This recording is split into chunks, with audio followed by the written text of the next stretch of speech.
Hello, I'm Carolyn. I'm the program chair, and I'm very pleased to be introducing you to our 4 niche editors tonight. I'm going to let them do their own bit of a bio, but this is Kate Atherley and Claire Crighton and Amanda Lucier and Tina Anson Mine. Did I get it right? Mine, but that's okay. Mine? Oh, okay, I'm sorry. Anyway, you can probably tell already what Kate's area of specialty is. But they are each going to speak, and what I'm hoping to do, we'll see how it is I'm going to have each of them speak, and if you could hold your questions to the very end. Some of you have got some show and tell things here as well, and that way we can get them all 4 in before we start asking questions. Okay? And thanks. I'm going to turn it over to you. Now, did you decide on your order first? I'm happy to go first. Okay. Sure. Okay. And you're going to try. They're going to try it from here. If you have trouble hearing, let us know and we'll move them up here. Okay. Thank you. As most editors I've met don't really like speaking into microphones, so hopefully you can hear us from here, just a little more friendly. So again, my name is Tina Anson Mine. My niche is I'm a food and recipe editor primarily. I started out as a copy editor. I used to work at Canadian Living magazine full-time. I was there for 15 years. And just in the last year, I've gone freelance, and I'm still editing their cookbooks on a freelance basis, but I'm also working with other clients who work primarily in cookbooks and health books that combine elements of both scientific information and recipes. So what I do as a freelance editor is I edit books from home most of the time, which is great. I don't have to commute. Pretty much everything can be done virtually these days, which is really nice. I do probably I would say about 9 cookbooks or or recipe and health books a year. I also I do some substantive and copy editing on the side, some smaller projects for. I've worked with the Dictionary of Canadian Biography at the University of Toronto, doing some proofing for them, and I've edited some sales materials for a condo developer, which was very, very strange, but great. They paid on time, which was very nice. I've done some writing. I do a bit occasionally. I've done quite a bit of advertising writing, writing advertorials, because I used to work in the magazine biz, and a lot of people do a little bit of advertorial writing on the side. I just wrote my first article for the Toronto Star for a special section last week, so that was kind of fun and different. But the majority of my work is in cookbooks, and I would say the majority of it is with Canadian Living, where I worked for 15 years as an in-house editor. So I know the brand really, really well, and that's a very large advantage in the cookbook world, because they are primarily known for their food, and they are known for this tested till perfect guarantee that the magazine has. They actually test every recipe multiple times to ensure that it works, and they work very close. The people that work in the test kitchen, I think the most common question I get is, where does Canadian Living get their recipes? And I don't think people actually realize that Canadian Living, they make their own recipes. There is an actual kitchen in the magazine office, which is awesome. So they have a set of I think there are 5 chefs. So these are all professionally trained chefs who've worked in restaurants and all kinds of other businesses, developing recipes for clients and so on. And they test every single recipe that goes through into the books, the magazines, the special interest publications that they do.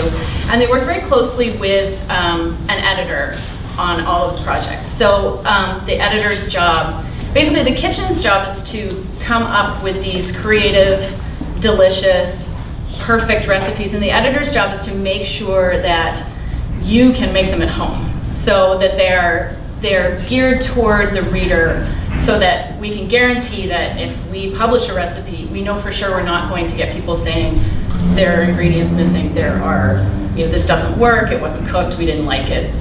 That kind of stuff is incumbent upon the editor. So basically, we do a lot of different books. So we'll do single subject cookbooks. We did a preserving book a few years ago. We did one on chocolate, which was really great. Mm-hmm. That was really fun because you get to eat all the stuff that they're testing. So that was good. We'll do conceptual books, so an affordable feast, so dinners on a dime kind of thing. And we had just finished a 400-calorie meals book that included side dishes and so forth for people who are dieting. So, and we had a show with CBC, so we've done book tie-ins with a client as well. So we've done all kinds of different things. The other main client that I work with is Robert Rose. They produce hundreds of books on all kinds of subjects, primarily recipe books and then health and recipe combination books. So for example, it would be an anti-cancer. I just worked on a book that's gone to press. It's an anti-cancer diet. So it's the science behind the theories that this doctor is promoting and recipes that actually put those theories into practice. So it's a combination of substantive editing and sort of more technical editing on the food side, making sure that all the details are just so, but also managing the health components as well to make sure that all of that is fact-checked and accurate and so forth. I also did a couple of interesting projects on that were sort of a combination of crafty and recipe. It was interesting. I did a homemade soap book, which was kind of bizarre, but fun. It was interesting. It was a challenge because it was a lot like editing recipes, but with things that could burn you to a crisp if you did something wrong with them. So it was. I found it was a little higher stress because the danger was greater. If you didn't get it just right, you knew someone was going to end up injuring themselves.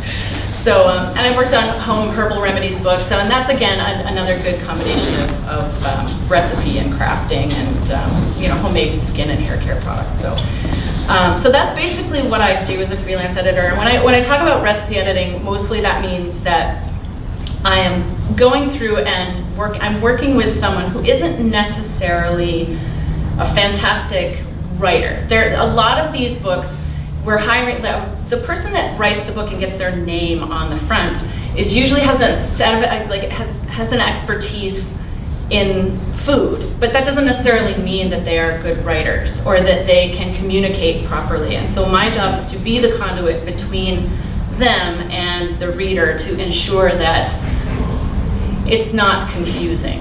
And so my job is basically to make sure that this translates from one community into another. So a chef may know, Kate and I were discussing this earlier, a chef may know by sight and by feel what a recipe should look like, and they can say, cook it till it's done, or what was the one that you said? Fry onions until reddish. Fry onions until reddish. Remains a mystery. Right. So these are the kinds of things that I translate on a regular basis. What does reddish mean? Is that golden? Are these red onions? Yeah. But should you have called for red onions? Do you start with a red onion or does it turn red? That kind of, those are they sound funny, but those are the picayune questions that we ask, like we food editors ask every single day. Are you sure that's the right thing? So there's a lot of going back and forth and ensuring that you are helping them to communicate the information properly and not to communicate too much information and treat the reader like they are stupid and don't know how to cook, but give them enough information that they can successfully complete what you have given them and that they can feel like this book was worth paying for.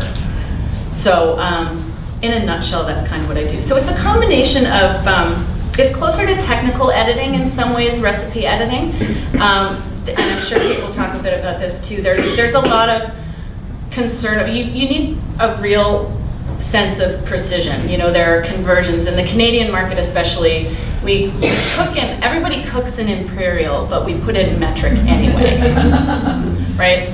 So there's a lot of checking that conversions are correct and making sure that. The famous example that the Canadian living editors always like to trot out is that we published a 3-cheese tortellini recipe that only had 2 cheeses in it. So those are the kinds of things you need to look for logical faults as well as very tiny details.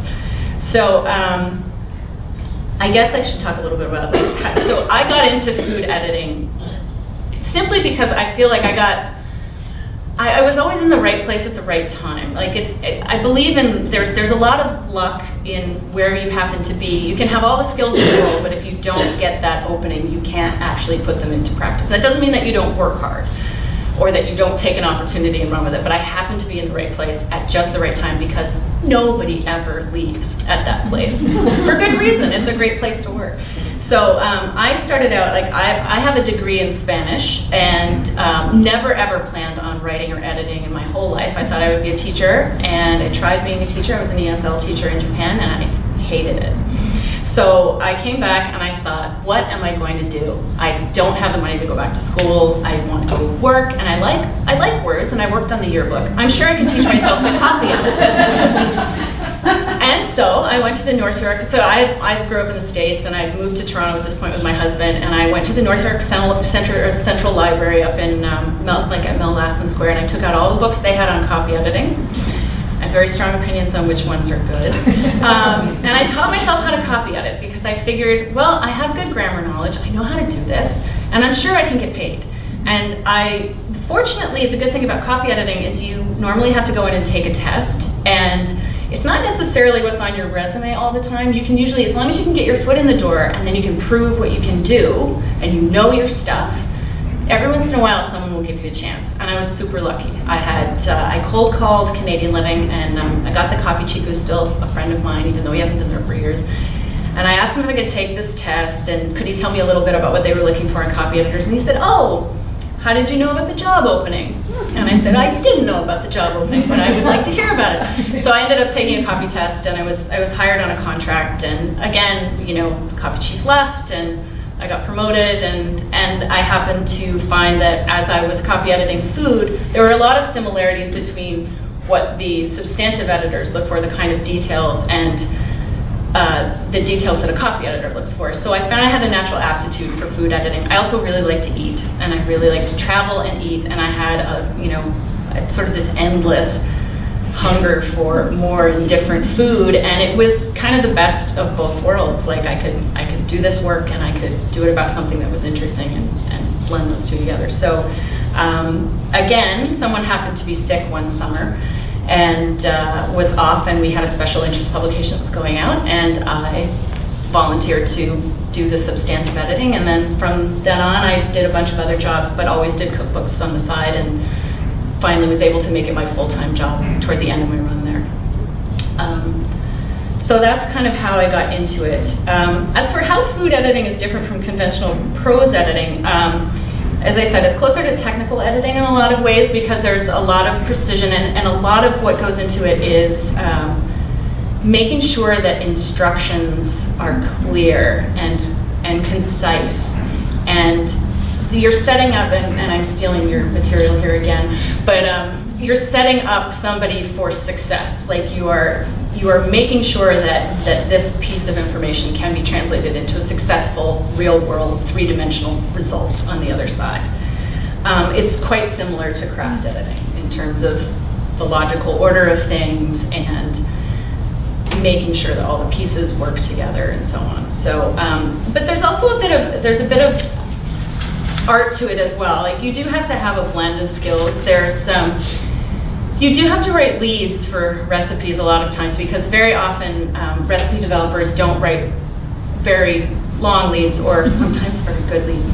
And so you find that a food editor tends to do a lot of massaging on those creative portions too. So there's a bit of creative writing in the job as well as editing, or taking something and making it greater than the sum of its parts.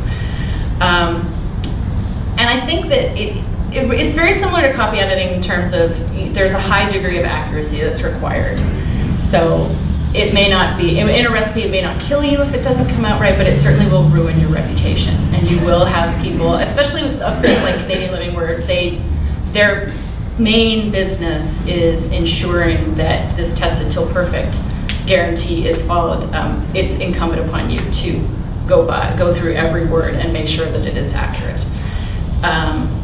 So you need that, and you need to have a broad base of knowledge in food. You certainly don't have to be a chef. I'm always surprised when people think that somehow I know how to cook.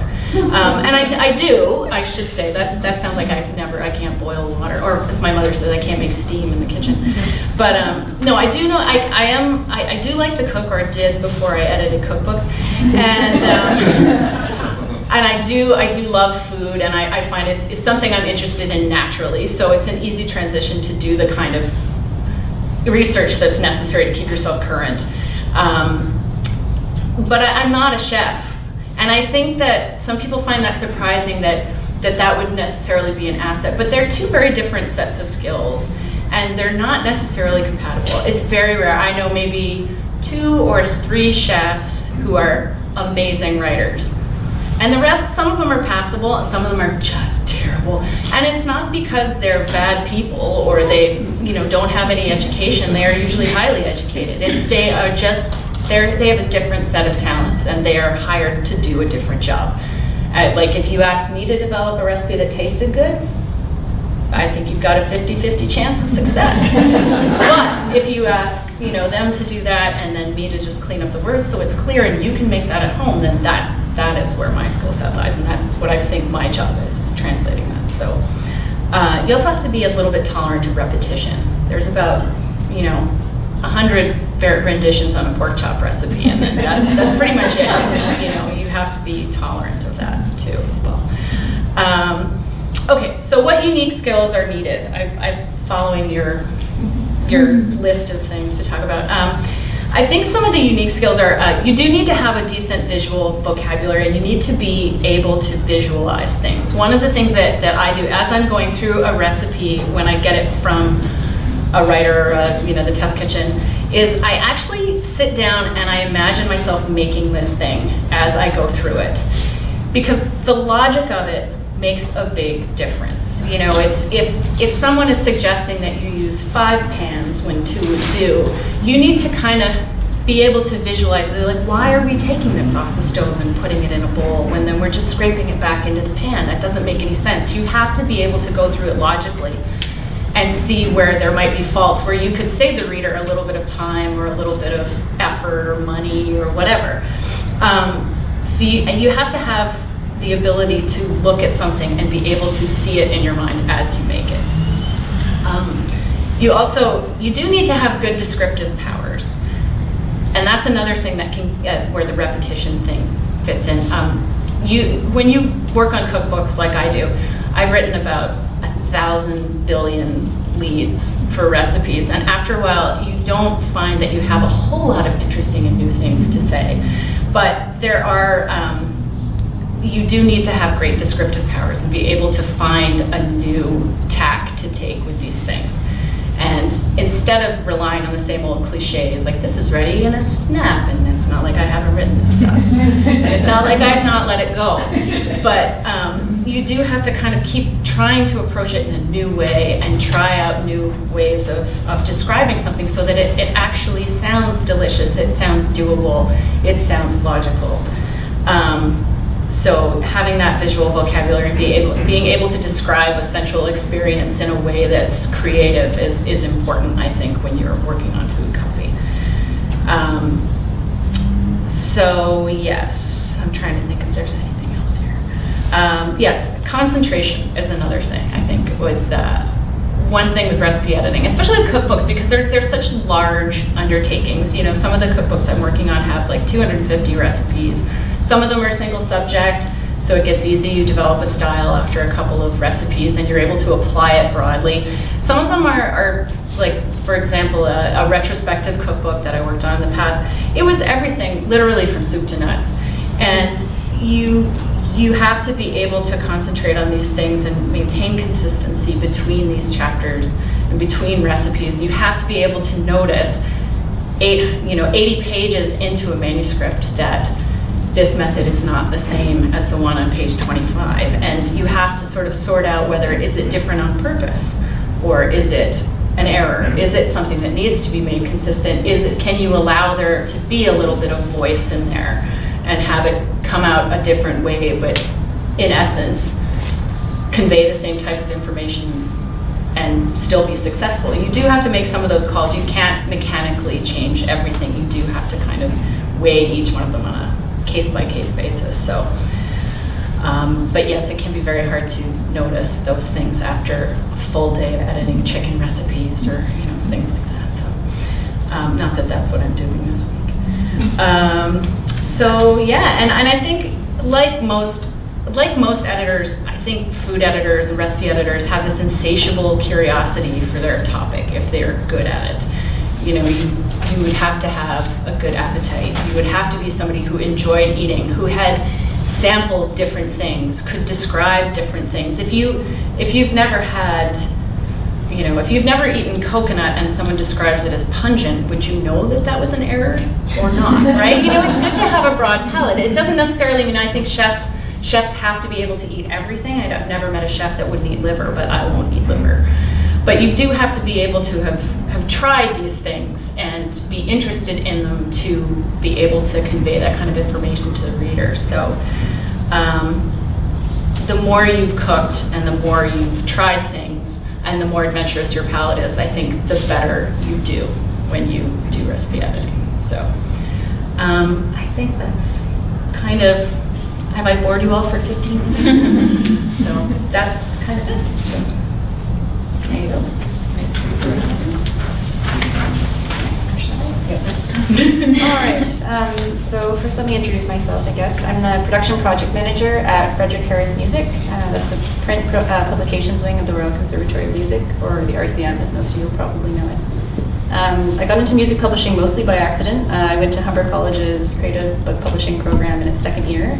I focused on marketing and editorial. Then I did an editorial internship at Doubleday. Worked at Type Books for many years while looking for full-time work as an editor and working freelance jobs on the side. And then eventually I got into James Lorimer and Company as an editorial assistant. Turnover there is usually pretty high, so I often had opportunities to add to my responsibilities, and I made the full jump into the role of production editor about a year or so in. So I did editing and production work at the same time while I was there. And then when I saw the production position at the Conservatory come up, I was pretty intrigued.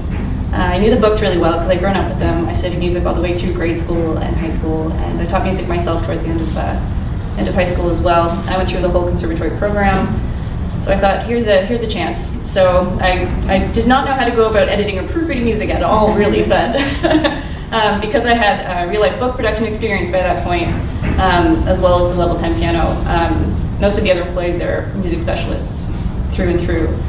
They gave me the job anyway, so it's been a bit of a crash course in music editing since then.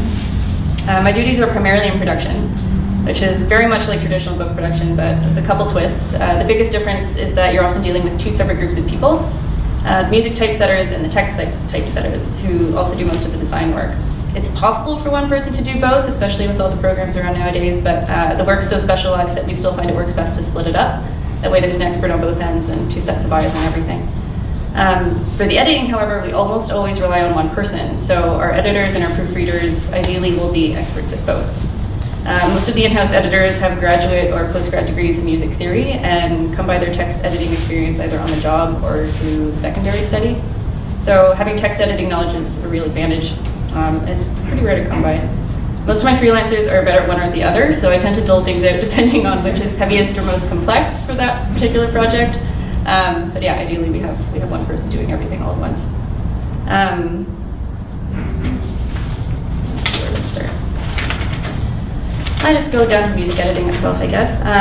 There's a lot of similarities with text editing, the most important of which is probably the use of a style guide, and I brought two if anyone wants to look at them later. There's a whole new huge set of rules. They're very fantastic. And Frederick has a very in-depth, almost 200-page house style guide of their own, with very specific ways of handling titles and copyright notifications and US versus Canadian market language. We do a lot of cross-market stuff, so both markets are very specific in how they want things referred to. But the main reason the style guide is so big is because of music notation itself. There's exceptions for every single thing. If one thing in combination with another thing equals another rule altogether almost all the time. So for text, Chicago's still our hero. For music, the one we use the most is the Gould, and we go back to this one if there's any optional things that we have to decide on. What else? Every little mark and instruction and note in music has a place it's generally supposed to go, and again, there's always 3 or 4 exceptions to that rule as well. Stems are always supposed to go up, except for this, this, and this. You know, there's always surrounding factors. So it's very contextual music editing. You have to decide what's happening in the rest of the measure, whether it's in combination with another marking, anything's competing, anything's touching another thing. You're largely going for clarity, but there's a lot of pedagogical reasons you would do one thing over another as well. The full editing process is more or less the same as text editing, but no one really calls the stages by their proper names, I call them. There's editing and then there's proofreading, and that's basically it. So what you might call substantive editing for music is often more of a research stage. So that's comparing authoritative versions of the piece. Usually you're going from a piece that's already in the world a few hundred times. So the special consideration going to what's called the ur-text. If no one's heard of that word, it's usually the ultimate authority edition. So that's the one that's intended to reproduce the original intention of the composer without any editing at all, as exactly as possible. So from there, they'll then make edits to the piece to bring it in line with house style, or tailor it for various pedagogical reasons, for level, or for age. And that often has the most to do with how the piece will be edited. It has a lot to do especially with how much detail is added to the performance instructions, phrasing, articulation, tempo, dynamics, that sort of thing. They usually pare it way down for the higher levels and increase and make bigger for the smaller levels, of course. At Frederick Harris, there's usually a lot of people involved at that stage, and many people are invited to weigh in on major and sometimes very, very minor decisions. Things get passed around a lot of times before they ever end up in production. There's meetings, there's research meetings, there's huge lunch things. So it's a very collaborative stage, especially towards the end. And as I mentioned, copy editing doesn't really exist. They tend to skip straight onto the proofreading, but that part's pretty involved, so that makes up for it. Proofreading in music serves several purposes. One usually is to make sure the typeset music matches the manuscript that was given to production, so as submitted by the editor, so with all the changes that they want to be made to the ur-text or whatever's happening there. And the second biggest is to make sure there are no typos or errors in the manuscript, because editors will, of course, have faults as well, or new ones introduced by the typesetter. So this requires a fairly high level of musical literacy, as you need to be able to spot an incorrect note or chord symbol without too much effort. You sort of have to be able to eyeball a line and be able to see whether a note is out of place or whether something is different than it was the line before. You have to be able to see something probably 20 times in a row and still be able to catch that one tiny detail that's off somewhere else. The other thing is checking the layout of the spacing to make sure the music density is consistent and the white space around it is adequate for music reading. That also changes a lot with age and level considerations, and checking for any overlapping elements, which are never allowed, nothing's ever allowed to touch. So, and of course 4, checking any text in the book, and that's the big one. Basically from a copy edit standpoint is where it ends up, because the editor is usually the only person who's seen the text by that point. So all levels of questions or comments are expected by then. I may also include text in German, French, or Italian, depending on the source and the composer, so that can be a huge challenge. My German is still really not good, but it's getting better, and it's definitely challenged. For non-piano books, comparing the instrument only to the score is also big. Because for instruments, they have to split it into 2, so there's the piano plus the instrument, and the instrument book all by itself. They have to be completely identical, and that's something that's only done at production and proofreading stage, so that falls on them as well. So skills required, I guess, unfortunately, a very high degree of music literacy. I went in having done all of my ARCT theory requirements, and that was years and years ago, so probably 12 to 15 years ago, and I really needed to brush that up. So even going in thinking that I was coming in at a fairly high level, it's a big challenge to be able to see a mistake in a piece of music. Like I said, most people who work as editors have either graduate degrees in music theory or have done it for a living their entire life. I went in with an English degree, so music is my second language, and it generally has to be the most important for this one. Pattern recognition is also huge. Like I said, seeing something the same way a dozen times and still being able to see that tiny discrepancy in a line 20 pages later is really important, and we have to do the same thing the same way every single time, or it's not considered house style, which is also kind of fluid.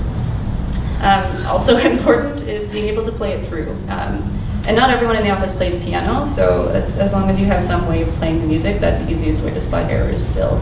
It still goes back to that. So. That's about all for the list.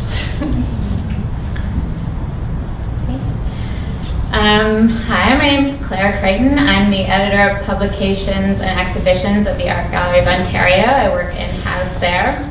And when Carolyn asked us to come here, she asked us to talk about maybe first how we chose our niche, or how it chose us.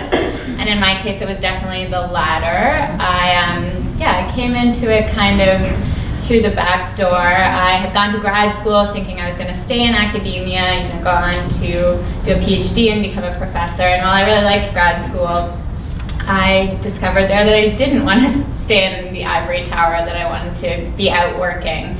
And I'd always done work in newspapers. I'd worked at the school newspaper in undergrad, worked at magazines, and then while I was in grad school, I also started working at an academic journal, editing and copy editing for them.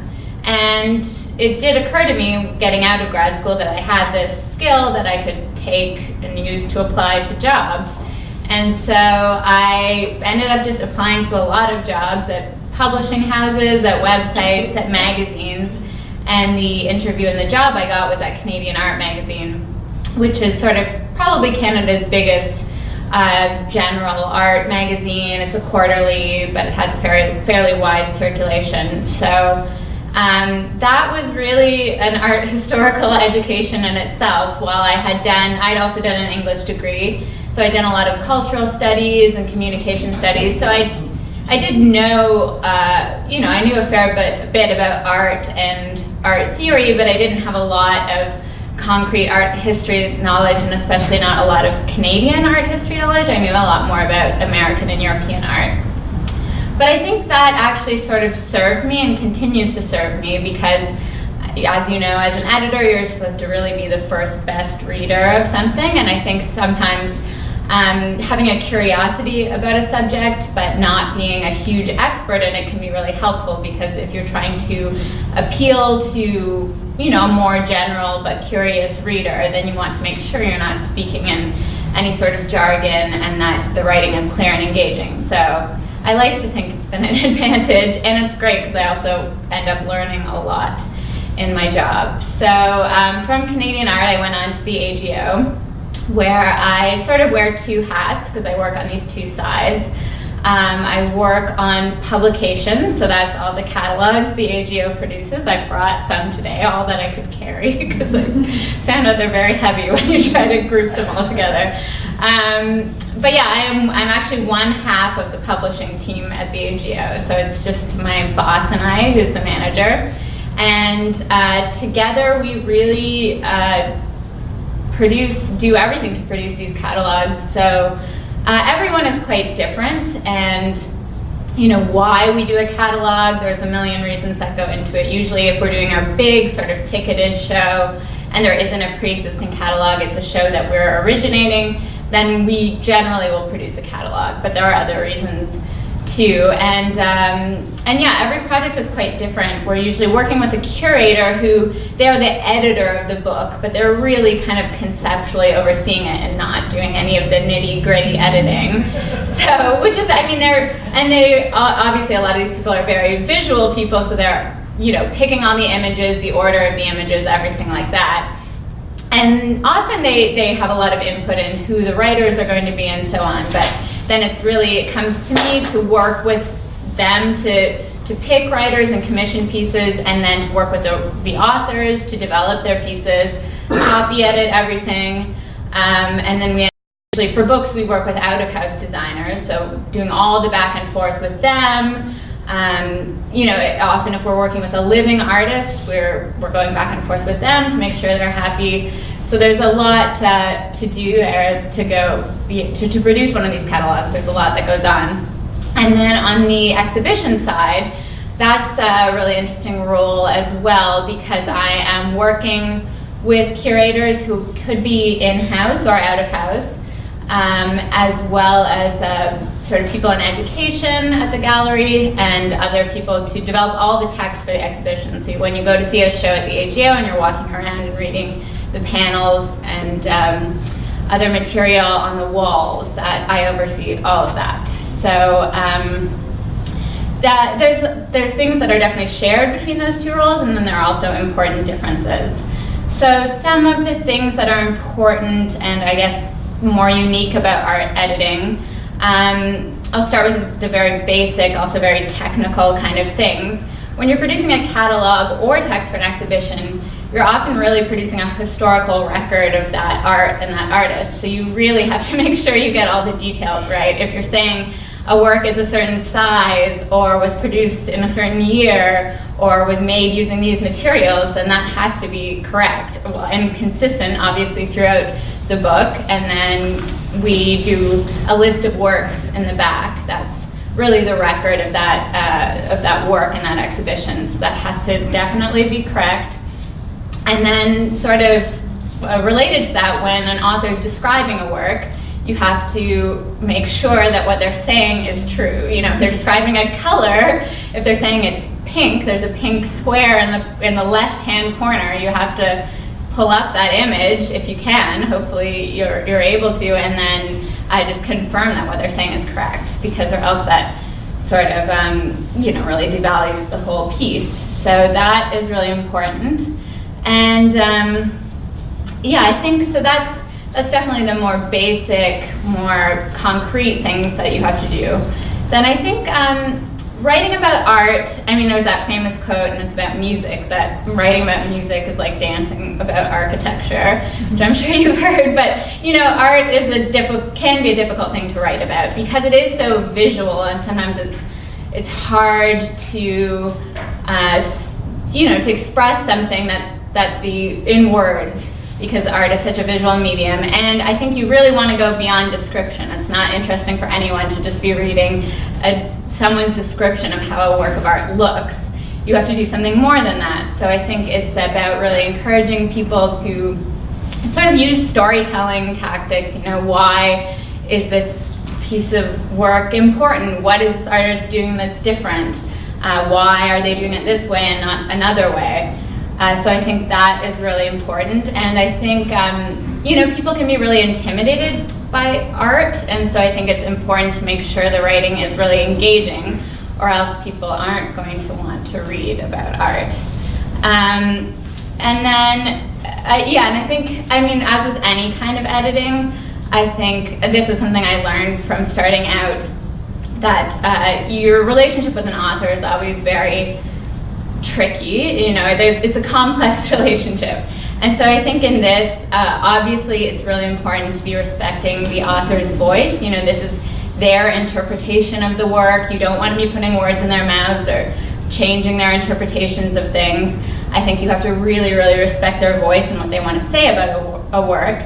At the same time, there is a way that people can talk about art without really saying anything, and so I think if you find that this happening, you have to draw them out.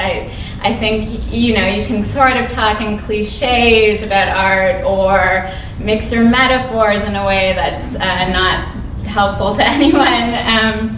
And there can be a lot of ego involved in it, and so especially because some people have been writing about art for 40 years, and so I think you just have to be. It's a really complex relationship that you have to strike the right balance in. And then again, sort of related to that, and I wear two different hats often at the AGO, is finding the right tone.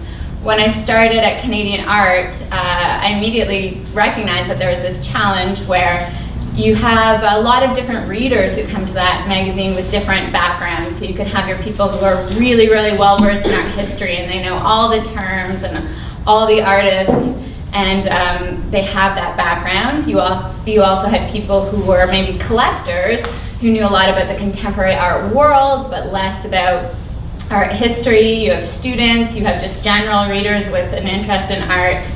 So I think it's really important to find a tone that is neither too academic, but also obviously isn't talking down to people.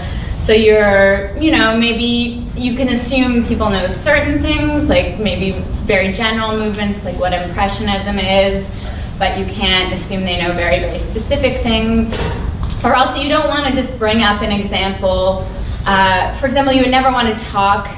Maybe there's some very, very well-known pieces of art that you could just mention, like Starry Night or something, and assume that people know what you're talking about. But otherwise, if you're using an example, you want to show that example, or else it's not going to be interesting or useful at all to someone who's not familiar with that work. And so that's where, I have there's a bit of a difference in terms of that, whether I'm producing text for publications or exhibitions, because when we do our catalogs, we're assuming a certain kind of reader who's gone to the show, liked the work enough that they bought the catalog, and then liked the work enough and was interested enough that they actually read the catalog and didn't just leave it on their coffee table, which I definitely know happens. So I think you can assume a bit of a different level of engagement, or at least curiosity, that people are curious enough that even if they don't know something, they're going to look it up, and that's okay. Whereas in exhibitions, the AGO does a lot of work and has done a lot of research in trying to figure out how to appeal to visitors and what is the right tone and the right reading level, and even how long panels should be to get people involved. And so for example, there are small differences, like we'll use 20th century in a book, whereas we'll say 1900s in a panel in the exhibition, or we'll use like circa or C dot in books, where we always use around in exhibitions, just to make it, we have a lot of tourists too, so you want to have just a very easily understandable language. And yeah, in panels and exhibitions, we ask a lot of questions, we give a lot of examples, give context. You never want it, again, to be intimidating for people. And a lot of people really like to read the text in exhibitions. It can be very grounding if you don't know anything about the work, so you don't want to then be confused by the panels as well, because then you're going to be really lost. So yeah, I think those are some of the important things to keep in mind. The only other things I wanted to mention are just working in a big gallery like the AGO. I think there's a lot of concerns that aren't specific to art, but are specific to working for big institutions. So I'm sure it would be the same at universities or other sorts of museums. They're just these large public institutions where you're working with a lot of different people. So for me, I really like my job because I get to work on every exhibition that we do. So I can be working on Michelangelo one day and then Susie Lake the next, very contemporary to very historical things. And but yeah, every project is different, and you're often collaborating with a lot of different people. And so I think you're always having to renegotiate those relationships, and there are just a lot of concerns to keep in mind. For example, obviously we get a lot of money from sponsors and things like that, so you really have to be conscious of, making sure that they're happy with how they're being represented, and obviously spelling all of their names correctly and everything like that if you want to continue getting support from them. And yeah, I think it is very interesting to work for a public institution where you have so many visitors coming in, and a lot of it is just, you have to put your ego aside, because it's not about creating these beautiful sentences necessarily, it's about what is going to help people engage with this art. So yeah, I think those are a lot of the main points, and I'm happy to take questions after if you have them. Thanks. Thank you. So interesting, and there are definitely some parallels with what Tina had to say. So I'm Kate Atherley, and I'm a knitter. My specialty is technical editing for knitting patterns. I am also a teacher and a designer and an author, all in the topic of knitting. And I think those things have all sort of come together to inform what I do. But this isn't what I've always done. I spent 15 years working in the software industry, and I did product support, I did technical writing, I did marketing communications and product management, product design.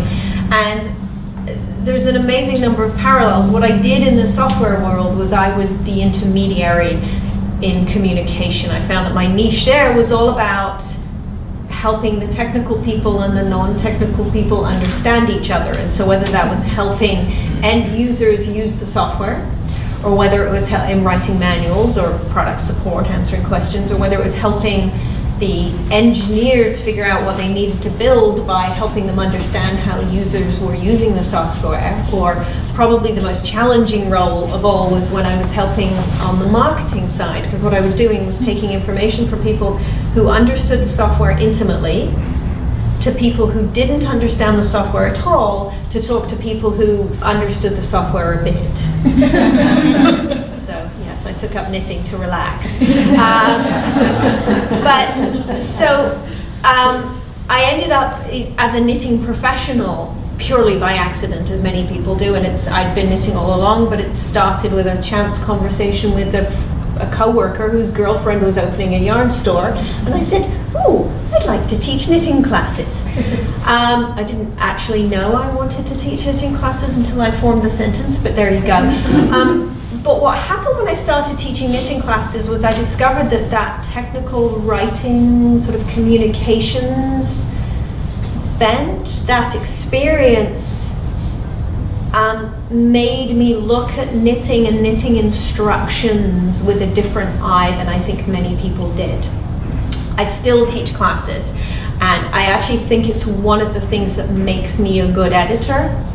My favorite class to teach is, we call it the project class, and basically it's a guided workshop. I go stand in a yarn store one evening a week for 2 hours, and people come and they bring me what they're struggling with.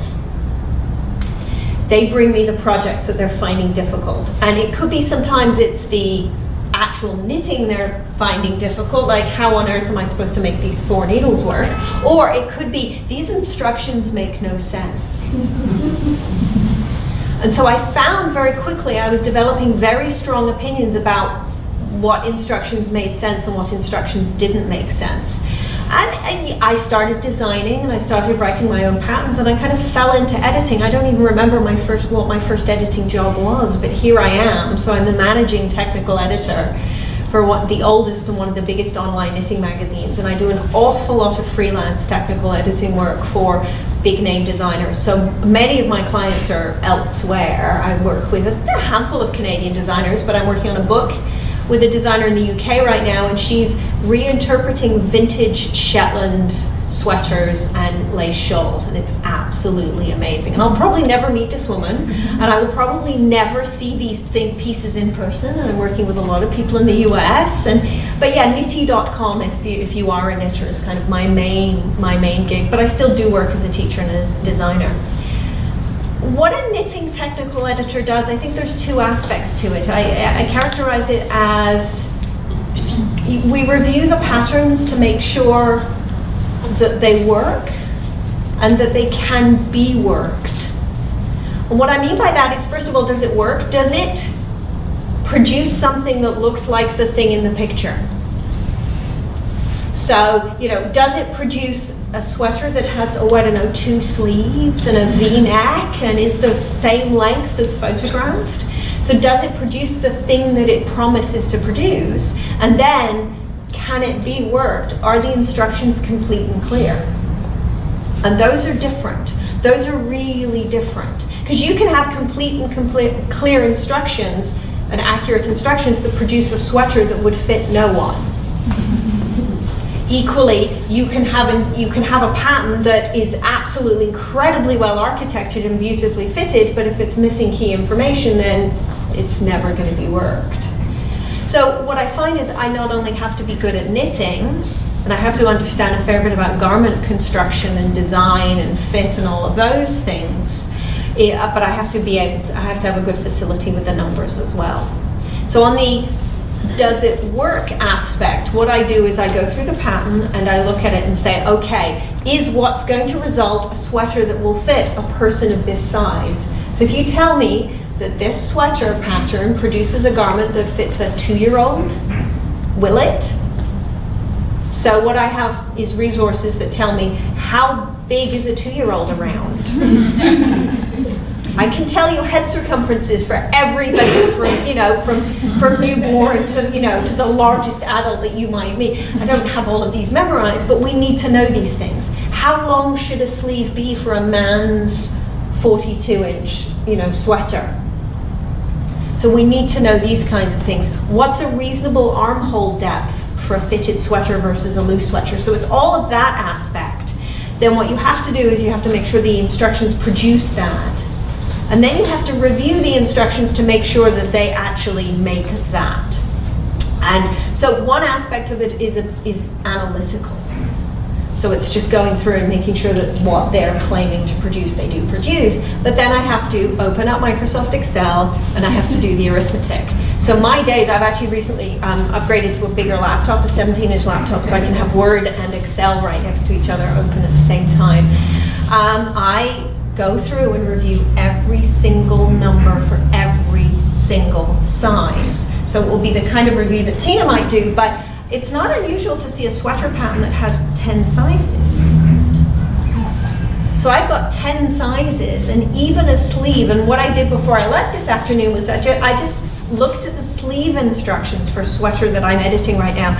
There are probably about 28 numbers used in this particular sleeve. It's a little bit complicated, times 10 sizes. So I live my life in spreadsheets because I write, okay, size 1, 2, 3, 4, extra small across, and I input the numbers and I build formulas so that it can calculate everything. Because whether you knit or not, you could see that what you would do is you'd start with a certain number of stitches for the sleeve, for the cuff, and then if you're knitting in this direction, the sleeve gets wider, and so there's increases to be worked, and they're over different lengths, because sleeves are different lengths for different sizes, and there's different numbers of increases to be worked, different distances, different widths, all of these kinds of things. So there's an incredible number of numbers to check. And that's the aspect that is quite mechanical, because really I am just plugging in the formulas. There's a logical element to it too, in that I have to make sure that it flows. But there's a lot of number checking, and then of course this Canadian life that we live where we've got to have both metric and imperial. So 10 sizes, because a good knitting pattern for a garment will have a schematic. It will have a diagram that gives all of the dimensions. And if you've got 10 sizes, and it will tell you the sleeve length and the sleeve circumference here, and the sleeve circumference at the top, and the bust circumference, and the waist circumference, and the length of this, and the length of, and then you've got all of those measurements in metric and imperial, so you have to check all of those as well. So there's an awful lot. So I quite like working only in one measurement system. So patterns from the UK are in metric only, and patterns from the US are in imperial only in general. It's the Canadian ones that what do you mean you're going to make me check both? And then, because you end up having discussions about what the number they're using, for metric conversions as well. So I found myself having those discussions too. And is it 2.54? And are you rounding? And so, so there's that aspect to it. But then again, make sure the instructions are complete. So make sure that it does in fact tell you everything. Because with knitting, it's often not just about knitting the pieces, but then it's about sewing them together, and there's work to be done after you have cast off. Make sure those instructions are there as well. So all of that. But for me, I'm doing a lot more thinking now in the area of what I call usability. You're all familiar with the concept of usability. Usability as it applies to knitting instructions, because I think the thing that's different about knitting than a lot of the editing that's done is knitting's optional. It's a hobby, right? We do it most of the time for fun. Sometimes when it's not going so well. Cooking too, there's an aspect of cooking that's for pleasure, there's an aspect of cooking that's optional, but what I'm doing is I'm taking someone's time with a knitting pattern that they could choose to do with something else with that time. So I've been spending a lot of time thinking about how we can make sure that we keep knitters happy. I want knitters to be successful. I want them to love what they've made and enjoy the process. Because sometimes, and again, possibly with cooking, I think the difference might be that if you love the cookies, but it was a pain in the butt to chop the nuts or whatever, it's okay, because but chopping nuts will take 10 minutes. I'm just thinking of a cookie recipe I made recently. It's like, really, you're going to make me chop the walnuts? Can I just put them in whole? But that was 10 minutes of annoying work as opposed to months and months and months. And it can take 40 hours to knit a sweater. Like it can take 6 or 8 hours to knit a single sock.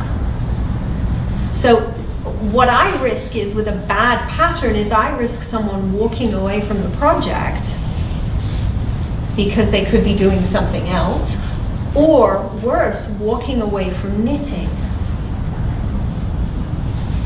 And so for me, I want people to be successful, and I want people to have a good time when they're doing it so that they keep doing it. And I feel so passionately about this. So I wrote a book. There is no book. I was asking Tina this question. Until I wrote this didn't exist. There was no instructions for how to write knitting patterns. And it became very clear to me that because of my technical writing experience and because of my mathematical bent, I had an insight into, pedagogic design, for, lack of a better way of describing it. It makes it sound a bit grand, but that knit designers didn't necessarily have. Because people who are the most creative designers, people who are most informed about garment construction and do the most beautiful work, aren't necessarily people who are going to have technical writing skills. They aren't necessarily going to be particularly numerically minded. They're not really going to be people who worry about this kind of stuff. And the people who are the most creative are often the most challenged. Because they're often the most experienced. And a really experienced designer, I see the worst patterns from them because they'll forget what people don't know. A really experienced designer will often send me a set of instructions that will say, well, finish the sweater, sew the sweater together, assemble it. There's a really specific order in which you need to put these pieces together, because you have to do the shoulders first so you can put the neckline on most of the time. But if a really experienced designer will know that in their bones, but a new knitter won't. And so what I have to help the designers do is put themselves in the shoes of these newer knitters who may or may not know this stuff. And this is where the teaching is really important to me, because it keeps me honest. Because I forget what people do and don't know. I regularly tell people it's easy to knit socks, and it's probably not. Yeah, exactly. So I forget too. But teaching these classes every day, people are saying, I don't understand what this means. Can you help? This doesn't make any sense. When you say increase 6 stitches evenly across the following row, I have no idea how to go about doing that. Okay. That we need to explain, that we need to add more detail to, or anything like that kind of thing. So it becomes really important to me, because again, what I risk is somebody putting my pattern down and walking away from the project, walking out of my class, walking away from knitting. Because what will happen is, if you have a bad experience with a project in which you've spent $100, $200 for the yarn, not uncommon, you've invested 20 hours, you get frustrated, you walk away. And we tend to assume if something goes wrong, we tend to assume it's us. Generally, there's a whole separate discussion here about learning styles and the way we approach things and self-esteem and adult learning and all this, but we tend to, I think in many cases, our default assumption is the problem's with me. Certainly, I genuinely believe I will never be able to make good pastry, but I'm guessing I maybe haven't had the right recipe. Possibly. I don't know.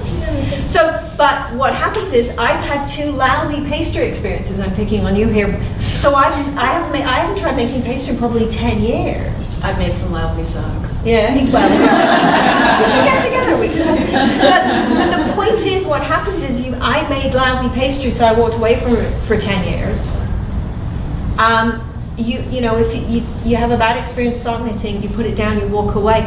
And what I say to the designers is, ultimately, this is about our target market. If knitters have a bad experience with a pattern, they're no longer knitters. So this is my pitch to designers. So there's a whole rant in the beginning of my book here about this is about keeping the craft alive, because rubbish instructions drive people away. And it used to be, I mean, knitting patterns have evolved enormously. They've evolved to address the fact that we can't necessarily rely on the fact that, you know, we're going to have a neighbor who can help us. Your mother doesn't necessarily knit anymore, or you may not live in the same place as your mother. We don't have the same resources. It used to be you could articulate a sweater pattern in 4 or 5 lines even. Okay, maybe not 4 or 5 lines, but a couple of paragraphs. You can't do that anymore because we can't assume that we have the knowledge. Because it's all about level of experience and it's all about assumed knowledge. What can I safely assume you know?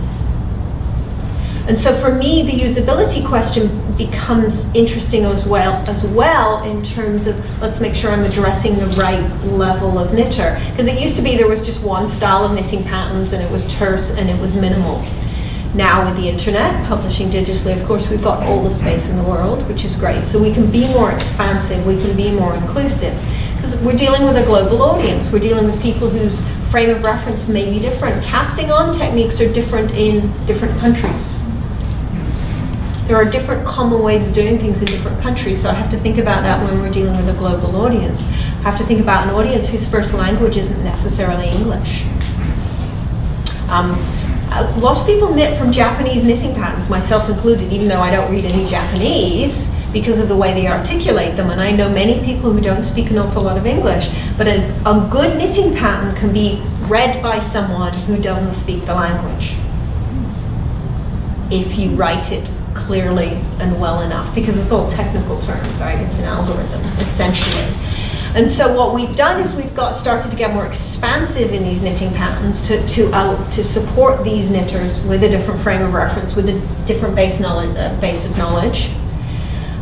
You risk, of course, going overboard, because you risk adding too much information, because you risk adding so much information that you are then have the opposite effect, which you are insulting or condescending to experienced knitters. And so there's that very fine line that you have to, that's sort of the balance that you have to strike. One of the big things that I tell designers, and one of the big things that I say, the best thing you can do, even if I don't touch your knitting pattern, even if I don't review the numbers, you will get more bang for your buck in terms of usability and in terms of user experience if you add 3 things, 3 editorial things, which never used to be there. You add an introduction which describes what the project was. Old knitting patterns, even up to 20 years ago, would say, this is a sweater with a picture. Well, how about tell me what the sweater is, describe it to me. This is a raglan with 3/4 sleeves, so I know what to expect. Add some kind of level of difficulty statement. Add some kind of experience level. Tell me what skills are required. Traditionally was never done. This is getting pretty much standard in knitting patterns these days. Certainly in publications, individual designers aren't doing it yet enough. And then references and resources. And this is where the internet becomes fantastically helpful. Because you don't necessarily have to document everything in an enormous level of detail, and you don't necessarily want to, but you want people to be able to go look something up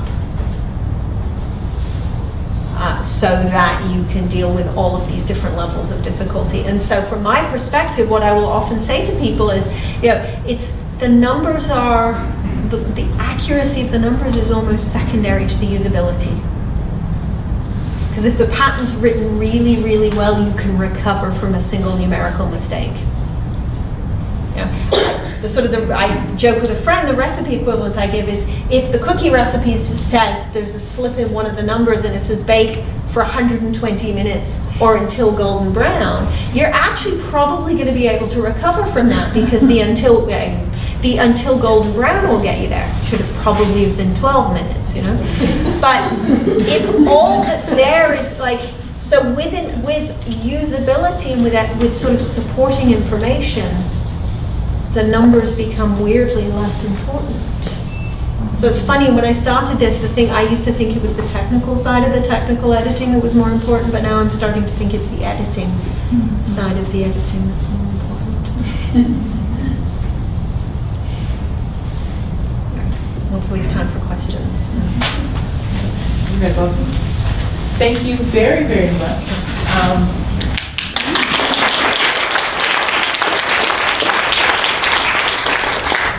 That just totally blew me away. That was amazing. Really, really good.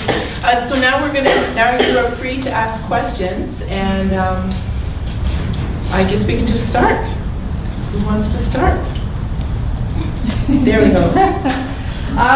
Sort of mapping some of Kate's points onto what Tina was saying.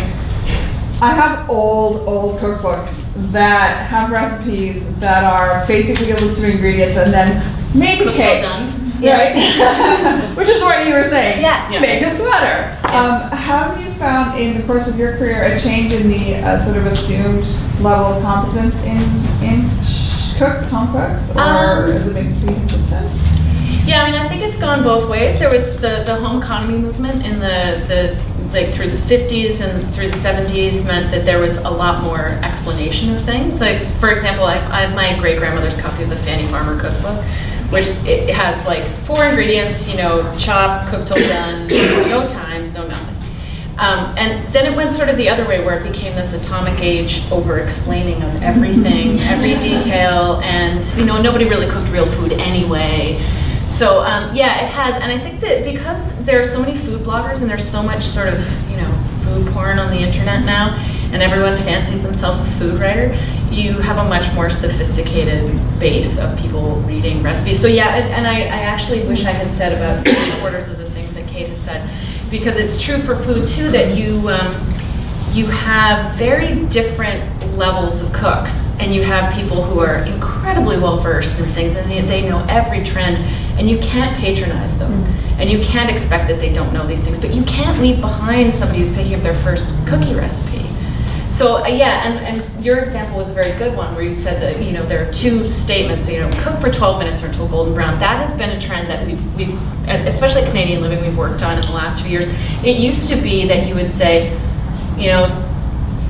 cook for 12 minutes or until golden brown. Now it's like, we've changed that. We've just physically flipped that now. So it's cook until golden brown, about 12 minutes. So we've made the actual sensual kind of experience the more important part of it. And so your oven may be calibrated and mine might not be, but you're right, you've got the doneness factor there. And that's where the logical and the visual sense that as an editor you have to have is very important, because if you describe something as, I get recipes all the time that say, until cooked through, and I'm like, what does that look like? And I have to ask, a chef or a recipe developer, what does that look like? Is it golden? Can you put a finger in it and it bounces back? Like, that's a typical muffin thing, Is it crusty on the outside and soft in the middle? Is it still runny? Is it almost set but jiggly in the center? Like, these are the kinds of like physical descriptions that will indeed save you, instead of if your oven hasn't been calibrated. So yeah, I do think readers are more sophisticated now. They feel like they know a lot more, but they do expect you to give them complete, accurate instructions and not just leave them hanging. Right. So yeah, I hope that answers your question. When the recipes are tested until done, will cooks test your recipe as edited? Is that, or is yours the final step? Mine is the final step. So it's the way Canadian Living works. Canadian Living is a different beast than a lot of places. So they do a lot of testing, but there are the dirty secret is that cookbooks aren't all tested at all in some cases, and are only partially tested in some cases. So oftentimes the editor is the final gatekeeper of those. But I can tell you that you get extremely angry feedback from people because, and again, this is similar to what Kate was saying, but you've invested, if you're making a fancy cake and you've invested, $12 in chocolate and $10 in this and $5 in that, and you bought a brand new pan, it better damn well work. So yes, I find that readers do fact check us very, very closely, and we have had to make corrections. There, the 3 cheese tortellini aside, there are other things where we have missed something. We've forgotten to add the pepper that's called for. We've forgotten to call for something that shows up in the recipe method. So yeah, I do find readers tell us very quickly when something doesn't work. But they're not always right either. Sometimes you do, you know, there are cases where people don't necessarily read the recipes very carefully, or they'll call up and say, well, I didn't like your sweet potato recipe. I didn't have any sweet potatoes, so I put in green beans, and I don't like butter, so I used margarine instead. And it said thyme, but my husband's allergic to thyme, so I put in cinnamon, and it was terrible, right? You're like, well, you know, I don't think it was the testing of the recipe or the editing that was the problem. But yeah, we definitely, it's tested in the field very quickly. So. You said you had trouble interpreting the instruction, fry until reddish. Oh, that was Kate. Yeah. Could you not, is it the word ready not the same as reddish, so fry until ready? Oh. Phones are wonderful things. Yes. Yeah, maybe, I don't know. That reddish thing throws me. It must have been red onions. That's all. I have to go back to it. It's funny, I've just hung on to this for so long. It is a self-cookbook. So Say no more. No editor needed. yes. So it remains the greatest. What about indexing? Do you do For cookbooks? in the books? Yeah. Very good question. No, I do not do indexing because it scares me to death. No, we actually hire indexers. So we've hired people who have specialized in that and have either on-the-job training or have taken classes in it. So, for example, the Canadian Living. Actually, I work very closely with an indexer who used to be a copy editor with us, and she's now got a degree in library science, and she's quite brilliant with indexes, so I leave it to her.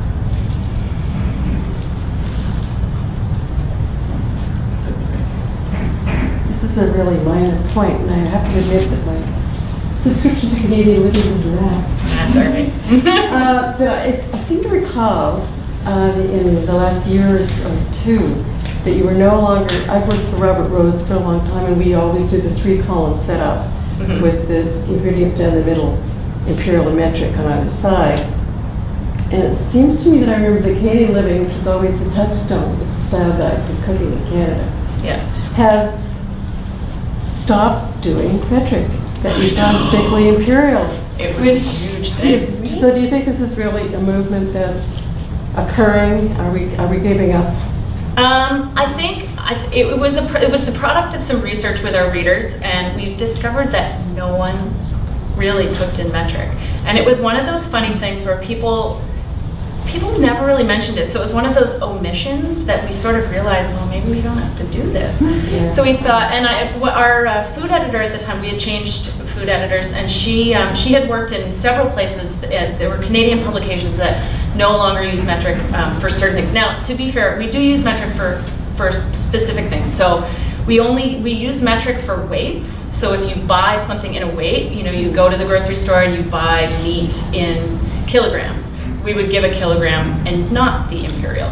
But we will use imperial table measures because people use tablespoons. They don't use 15 mils. And to be fair, the traditional conversions are wildly inaccurate.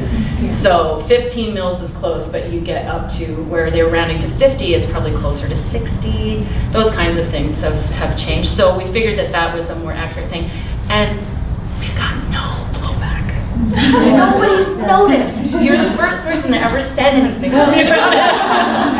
But because you're an I just editor, happen right? to notice because I've made a lot of money doing conversions, because Yeah. I can do conversions in my sleep. Yeah. You really don't want to sleep with me. And I work for Robert Rose, and we still do them. That Yeah. kind of translation is, Yeah. was very vital as a skill set. Yeah. And I think it's just quietly gone away, which is kind Yeah. of nice, except that.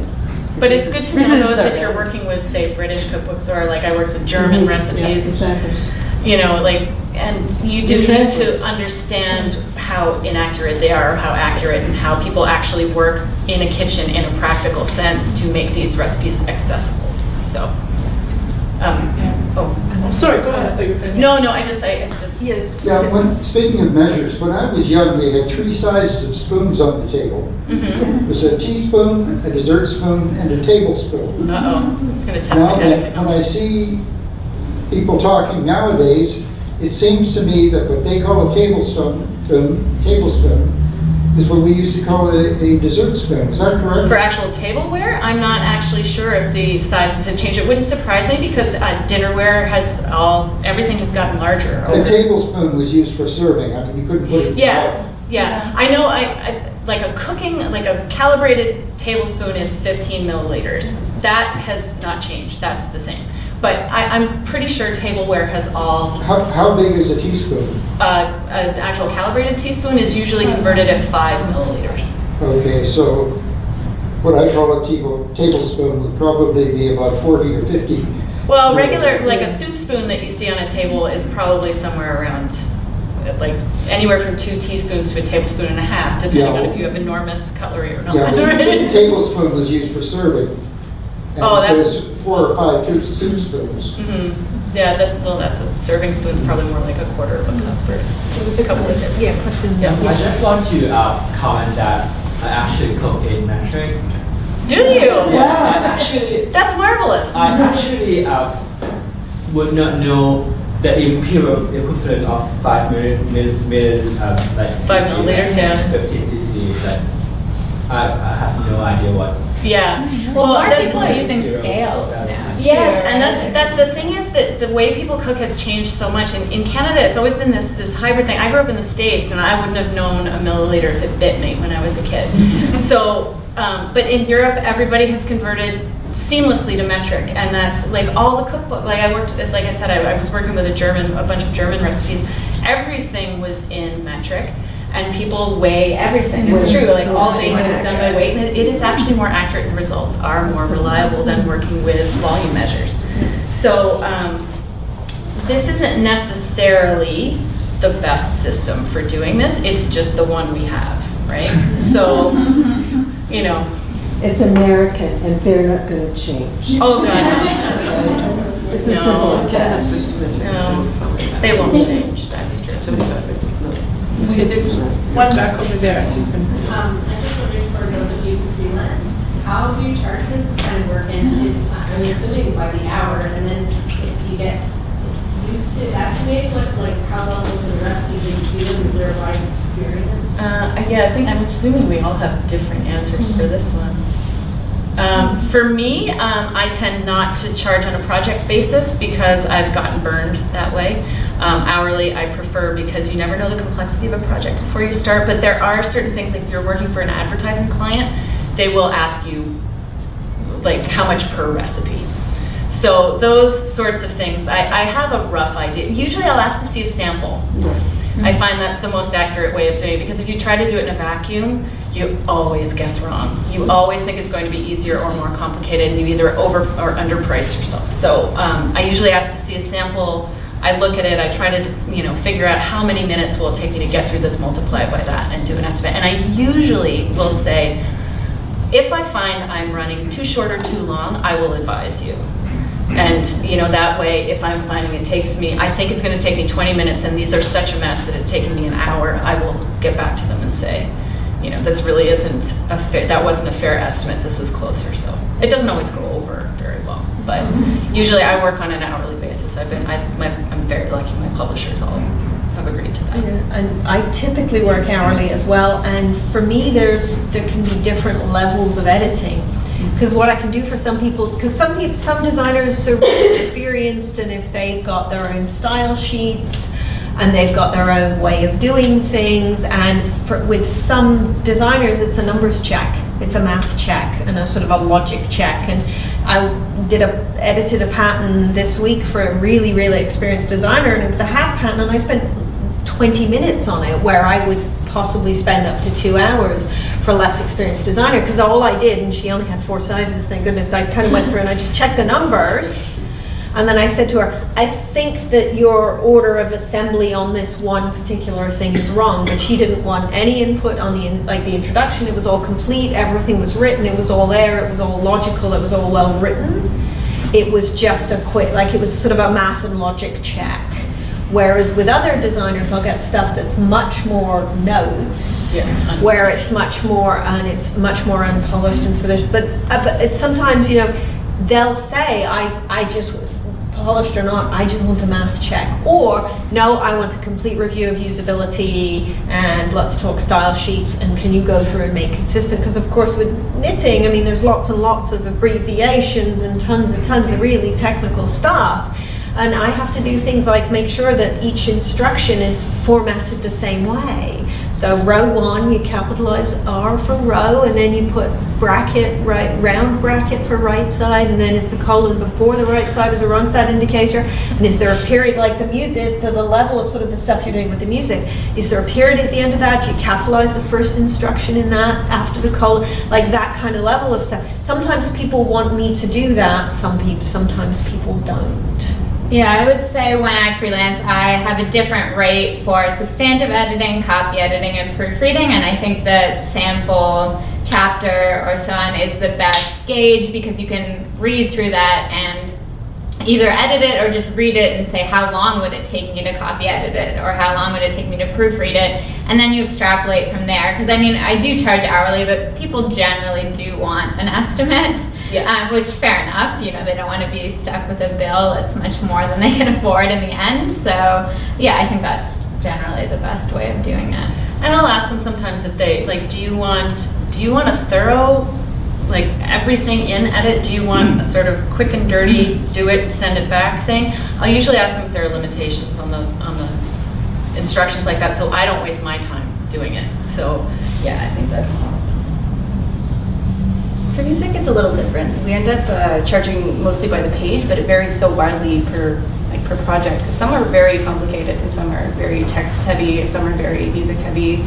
But like a preparatory piano piece varies hugely for like an advanced harmony page. So we usually just throw out a number, ask them if they agree, and go from there. But it's usually project based. Anything from $10 per page for a simple copy edit to something like $40 a page for something very complex. It's usually by page, actually.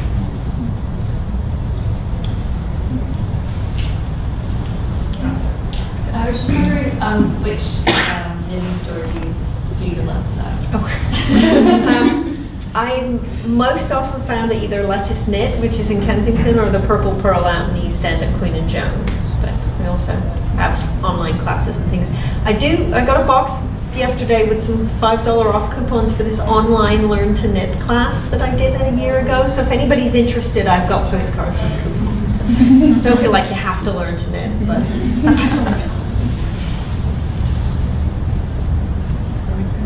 Are we good? Actually, I have a question for Amanda.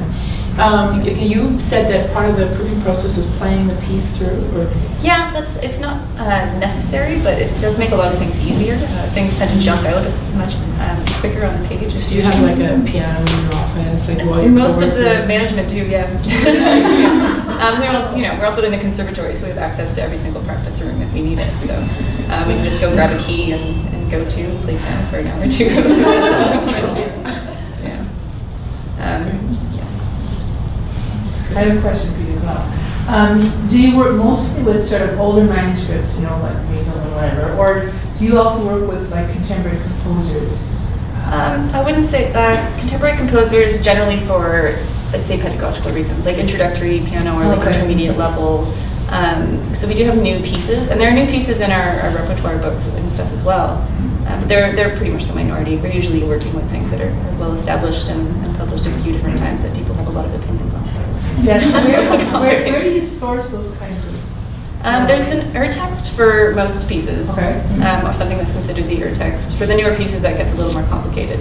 But yeah, so usually something that you're basing your original assessment on, and then changing due to house style and whatever level we're aiming for that.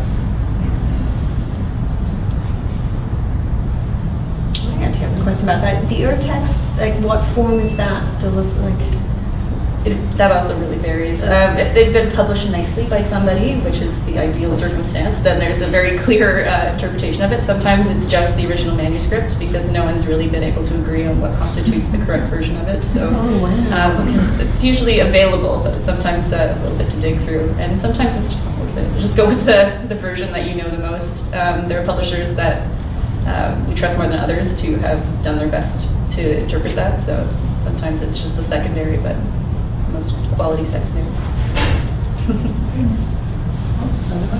Back there? Yes, I apologize, I forget names. I have a question for the DO.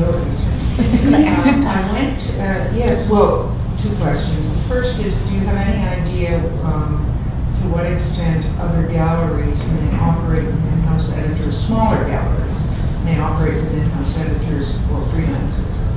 I imagine that most smaller galleries use freelancers. I think I'm lucky to be in-house at the AGO because it's not a very common position.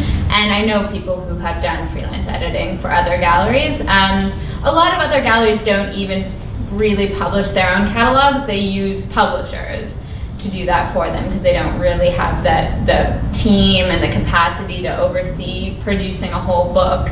And sometimes we use co-publishers, or we most often just do everything ourselves and then use distributors. But yeah, I would guess that most galleries are using freelancers. The reason I asked is I had an interesting experience about a year ago.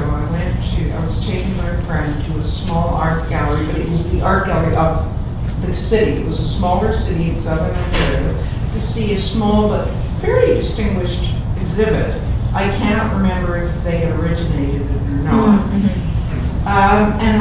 And there were typos and grammatical spelling errors all through the panels, and including panels that had been blown up, like the introductory panel, which was in 24-point type and covered half a wall.